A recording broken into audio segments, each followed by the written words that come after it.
দোস্ত লাগাতার মৃত্যুর হুমকি পাচ্ছেন বলিউডের ভাইজান সালমান খান, যার ফলে সালমান খানের নিরাপত্তার জন্য বাড়ানো হয়েছে বডিগার্ড। দোস্ত আর এবার সালমান খানের শুটিং সেটে ঘটে গেল অপ্রত্যাশিত এক ঘটনা। এন্ড সেকেন্ড নিউজটি থাকবে দোস্ত, আর্জেন্টিনা ব্রাজিলের খেলা মানেই ভক্তদের মধ্যে তর্ক বিতর্ক, যাদের আছে ফুটবলের কোটি কোটি ভক্ত। আর এবার এই দুই দল ফুটবলে নয়, দুই দল মুখোমুখি হচ্ছে অন্য খেলায়। সালাম নমস্কার দোস্ত।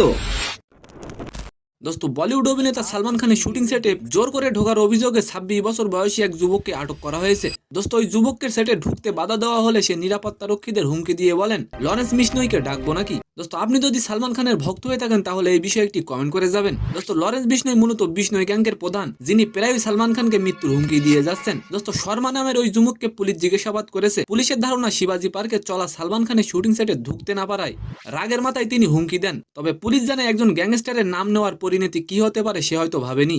দোস্ত পুলিশ আরো জানায় বিশনয় গ্যাংয়ের নাম নিয়ে হুমকি দেওয়ার বিষয়টি গুরুত্ব সহকারে দেখা হচ্ছে। দোস্ত সেকেন্ড নিউজ, 16 ডিসেম্বর মহান বিজয় দিবস। চলতি বছরের এই দিনে মুখোমুখি হতে চলেছে ব্রাজিল ও আর্জেন্টিনা, যাদের ফুটবলে রয়েছে কোটি কোটি ভক্ত। দোস্ত তবে এবার ফুটবলও নয়, দুই দল মুখোমুখি হচ্ছে ক্রিকেটের 22 গজে। দোস্ত ফুটবলের দেশ ব্রাজিল ও আর্জেন্টিনায় যে ক্রিকেট খেলা হয় সেটি অনেকের অজানা ছিল। দোস্ত ছেলেদের আইসিসি টি-20 বিশ্বকাপের দক্ষিণ আমেরিকা অঞ্চলের বাছাই পর্বের ম্যাচে মুখোমুখি হবে ব্রাজিল ও আর্জেন্টিনা। তো সম্মানিত দর্শক, আজকের ভিডিওটি কেমন লাগলো অবশ্যই কমেন্ট বক্সে জানাবেন। আর ভিডিওটি যদি ভালো লাগে অবশ্যই একটি লাইক দিয়ে আমাদের চ্যানেলটিকে সাবস্ক্রাইব করে দিবেন। ধন্যবাদ।